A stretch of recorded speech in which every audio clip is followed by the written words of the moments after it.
qasddan, jur'at bilan odamlarning nazdida shubhali bo'lgan gunohni sodir qilsa birov, keyinchalik ochiq oydin gunohni ham sodir etishlikka unda jur'at paydo bo'ladi.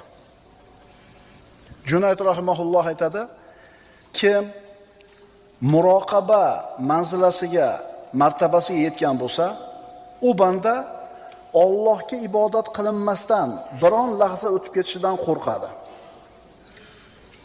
Ya'ni bugungi kuni bekor o'tdi deydi. Dehqon odam ekadigan sezoni bor. Ya bir ustalarda bir mavsumi borki, ana shu mavsumini bir kundan ham o'tib ketishini xohlamaydi. Chunki sezon tugasa yana bir yil o'tirish kerak bo'ladi. Endi muroqaba manzilatiga yetgan odam Allohga ibodat qilinmasdan biror kuni o'tib ketishini, biror lahzasi o'tib ketishini xohlamaydi. Ya'ni bugun bir pora Qur'on o'qish kerak edi, o'qimadi. Alamda qoladi. Ertalabda aytadigan zikr